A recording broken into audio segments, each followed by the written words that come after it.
Olá, eu sou Izabela Anholett, diretora de tecnologia da Exame, e estou aqui hoje para falar sobre essa nova era da internet, o metaverso. As rápidas evoluções tecnológicas dos últimos anos transformaram profundamente a nossa sociedade. Primeiro foi a era da informação, nos anos 90, com a ampliação do consumo de computadores pessoais. Depois veio a era da conexão, com smartphones e redes 3G permitindo que as pessoas ficassem conectadas 24 horas por dia. Agora estamos passando por mais uma transformação e entrando em uma nova era, a era da imersão. Desde quando Mark Zuckerberg mudou o nome da sua empresa Facebook para Meta, o mercado digital ganhou destaque nas manchetes. Empresas de tecnologia do mundo todo começaram a investir no desenvolvimento de ambientes e soluções digitais. Grandes marcas, times de futebol, basquete, músicos, todos que entenderam esse movimento começaram a fazer negócios e a lucrar com ambientes digitais, entre eles o metaverso.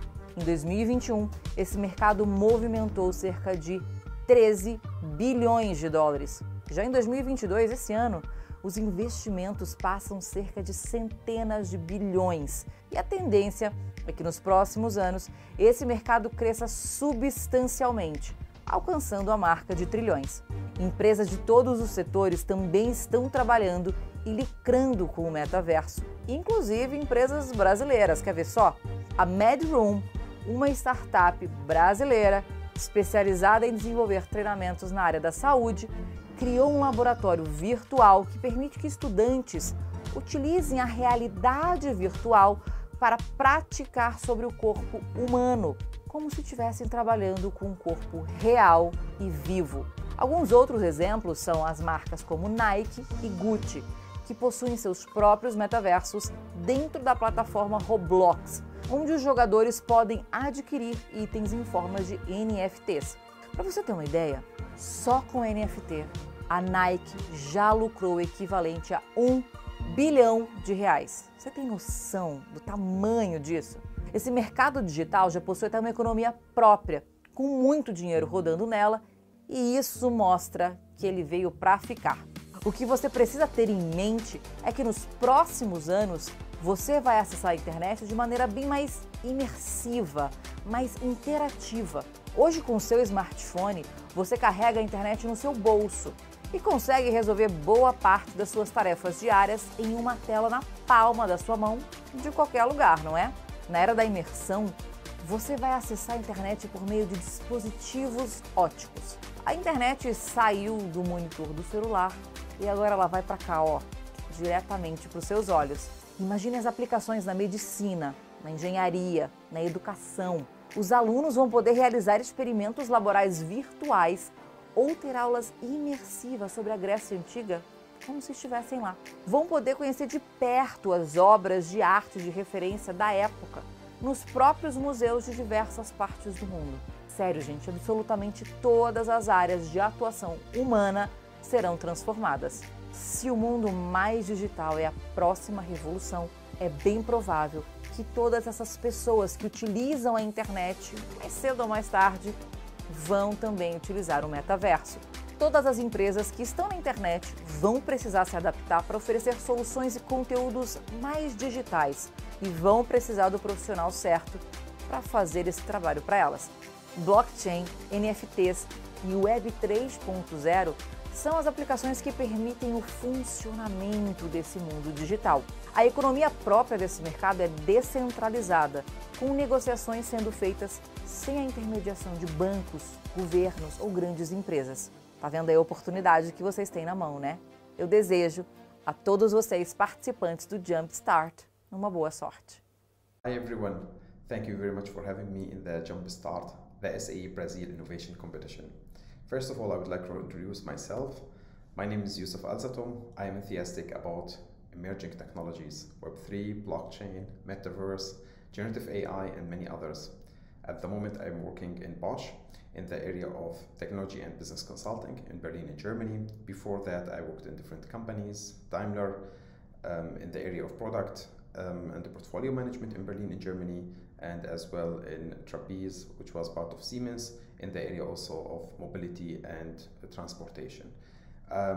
My main focus domain areas is transportation, mobility, but also I did many other projects in insurance, in banking, e-commerce, and so on. I hold a degree in business computer science, and I was always playing the role between business and tech, try to understand business problem and as well how we can deliver it as, let's say, technical people. It's my pleasure today to give this speech about, metaverse and mobility challenges and opportunities. I feel so much honored to be with you guys. And before we start with this, let's start with the definition of the metaverse. So what is metaverse? We have this term everywhere. We hear it in the news. Is it a hype? Is it something that will come reality? We don't know, right? But let's start maybe a little bit with the definition. What do we understand under the metaverse? So for us, metaverse at Bosch, it is, this kind of virtual worlds where you have immersive experience. So you see things kind of real, and it is collaborative. That means both of us together in the same place, we can develop products, we can do tests, we can do many activities together as a team. At the same time, it is a persistent, means that I can move things around, and these objects, they stay where I put them, and this is very important. So it is collaborative, immersive, and it is persistent. And for sure, the number of users shouldn't be limited, to 1 or 2 or 3 users, right? It should be scalable. And as well, it has to be something interoperable, because if we have different small metaverses, so we have, let's say, call it Bosch metaverse, and we have Daimler metaverse, if they don't speak to each other, this is a problem. We can think about metaverse as like internet before, around 30, 35 years, whatever, where we had many intranets, right? And the internet actually was the link between these small intranets, right? So this is, we can say it's similar to the concept of the metaverse. It is also like internet in 3D, but collaborative means that I can see the things around with someone else, right? So this is like what we call it metaverse. For sure, there is different definitions, and this is what we think it's maybe most relevant for us as a company. Now let's start with the challenges in the automotive industry. I was working in Daimler, now working in Bosch, and I had a lot of experience, on the many issues. I just listed some of them. So vehicle integration is always painful, because as an automotive company like Daimler or other companies, they have many suppliers, and these components coming from different suppliers, they have to be integrated, hardware and software level, and this is really difficult. And sometimes even you don't have control on the quality of deliverables, right? So you are, as a company, as a Daimler, for example, you don't know exactly what's the problem, who caused this problem, which hardware, which software, right? And then you have to run always, between the suppliers and integrating and guarantee that the deliverables have the quality you are expecting is always difficult. We have also a big challenge, climate change, right? And this is something that we have to tackle in the automotive industry. There is a demand to reduce the CO2 emissions, and we are need to use new technologies like electrification, fuel cell, and so on. So we are working with new products we never tested for a longer period of time, right? And we have to bring cars to the street, which they have to function for maybe 20, 25, 30 years, something like this. So this is also like a challenge. We have to think how we can test these products, right? And as you know that many OEM companies or automotive companies in the last year, they start bringing in new functionalities, right, in the vehicle. So the vehicles get more and more complex, and sometimes you don't know even what kind of functionalities this vehicle has, and it's very difficult and complex to handle, experience, and deal with. So you go to a car dealer, you say, I want this car, and he tell you about these functionalities, and then you tackle them, right? You say, okay, this one, I don't know, I'm not sure, maybe even you cannot experience it, right? So then you say, okay, I don't want it, because you don't want to buy something you don't know how it look like, right? And especially if you can activate it later. And this is lead, to less revenue stream really through the new features. We have a shortage of software talents everywhere around the globe, and this is, very important to tackle in the automotive industry, because talents, they are expecting to work from everywhere. They, let's say, work remotely, and this is also something challenge for the automotive industry. So what kind of opportunities we can, have from the metaverse? If we think about, some opportunities in the direction of integrating vehicle components together. We are talking here about virtual world. We don't have physical world. This means I can model something, bring it together with other supplier and test the hardware interface. I can test the software interface. I maybe can build the whole vehicle in the virtual world and do many test scenarios.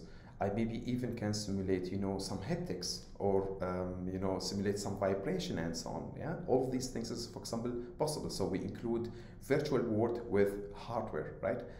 We can think about metaverse could reduce the time to market because we can test and simulate many tests in the virtual worlds, and we can scale them because we have no limitation because of the test vehicles or the test bench, right?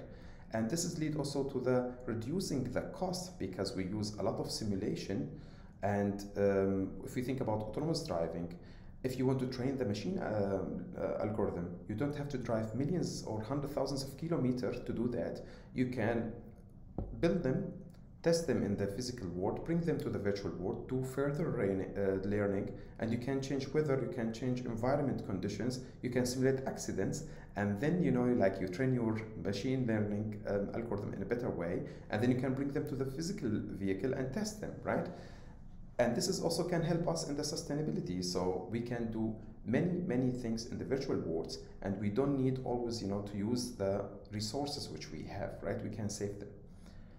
This is also help us in the user experience and customer feedback, because most of the time we build things in the automotive industry based on suggestions from agencies, from designers and so on. For sure we get user feedback, but we have here a bigger scope with the metaverse. We can test with different user groups, with different people from different cultures, from different countries, and we can get the customer feedback very quickly because we don't have to build the things. We can simulate it, get the feedback from the customer, and then decide if we want to do it or not.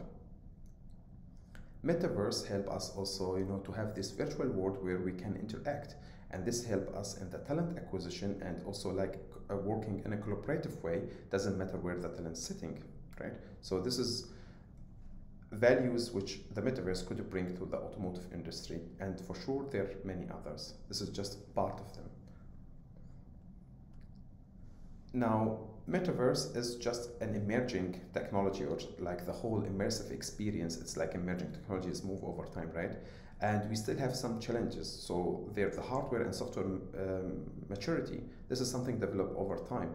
We have to accept it, but we have to be sure as well that many companies investing a lot there, and it's moving forward. And if we look to the new versions of the hardware on the market, they are getting better and better every year. The same for the software. There is a lot of assets in 3D for 3D worlds, but we need more, for example, for some industrial use cases, or what we call them industrial metaverse, right? Especially in the automotive area. Latency and bandwidth also one of the limitations. We have to design the use cases, because until move object from A to B, there is internet connection on the back is running, so that people could see the things move in the virtual world, and they are actually not in the place in the virtual world. So this means grabbing things and moving things together can be limited at the moment, right? So we have to design the use cases in a way that we consider these two aspects. And we have also to know that not every country or every place in the world have fiber optic, and we can run many use cases for the metaverse. But this is something improving over time with 5G and 6G. Ecosystem is started, it's developing, it will take time to be mature enough, and interoperability is a key, because if we design something in Bosch and we want to give it to Daimler, it has to be interoperable. Otherwise, we have our own closed system, which no one wants, right?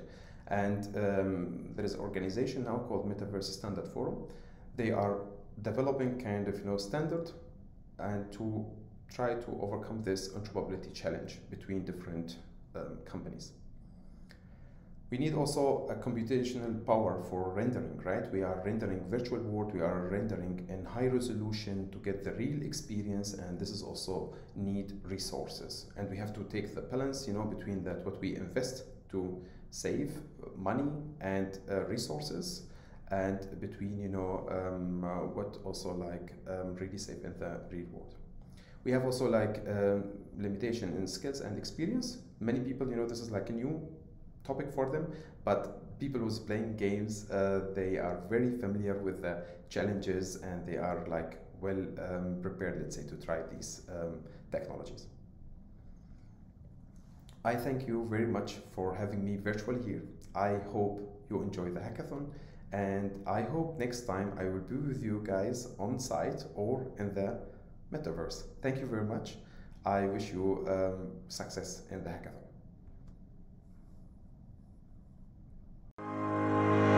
Resultados para o mundo. Mais que bons números, o Inova Talentos existe para trazer soluções inovadoras para a sociedade, investindo na formação de profissionais e melhorando a qualidade de vida dos brasileiros. Conheça o projeto InovaBrá do Bradesco.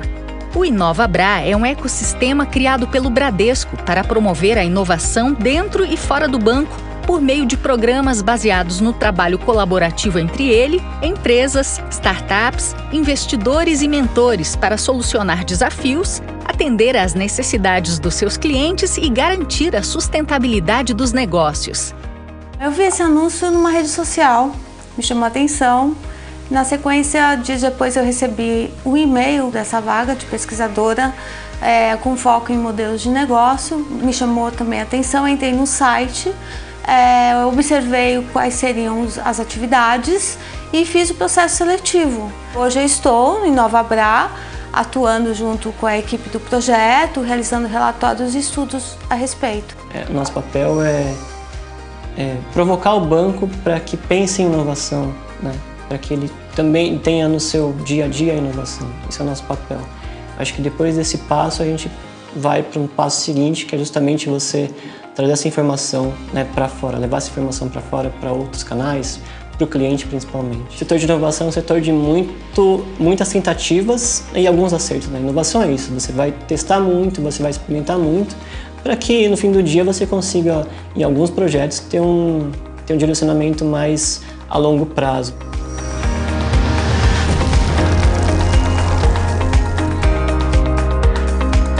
Já a Oxiteno, empresa química parte do Grupo Ultra, aderiu ao Inova Talentos para apoiar o programa Plataformas Tecnológicas Oxiteno Fase 2, que busca a implementação das novas frentes de pesquisa avançada da empresa para a geração de novas tecnologias e produtos de inovação mais radical. Dentro das nossas plataformas tecnológicas, um dos grandes objetivos é a geração de conhecimento.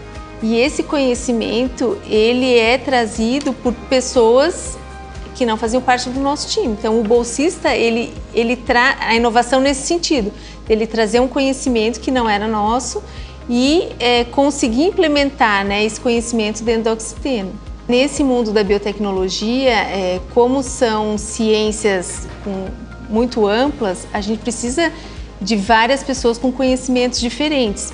Para nós foi um benefício imenso, porque a captação desses profissionais pela equipe do Inova foi muito mais assertivo, né? Eles tiveram um tempo de coleta desses profissionais muito mais rápido do que nós teríamos. Eu sou colombiano, sou microbiologista industrial e doutor em biotecnologia pela USP. Eu fiz pós-graduação no Brasil durante 8 anos e hoje sou bolsista em Inova Talentos na Oxiteno. Eu conheci Inova Talentos através de uma vaga que encontrei num site e, além disso, eu tive a sorte de uma colega me indicar durante a entrevista dela para a vaga que eu acabei sendo selecionado. Aí o pessoal do Inova Talentos encontrou meu currículo, que eu mesmo tinha submetido, e chamaram para uma entrevista e teve um bom relacionamento desde o começo com quem seria meu gestor e acabou dando certo e eu estou hoje trabalhando aqui na Oxiteno. Assim é o Inova Talentos, de norte a sul do Brasil, trabalhando para promover a capacitação e a inclusão de novos profissionais e incentivando a inovação como agente de transformação e desenvolvimento do país.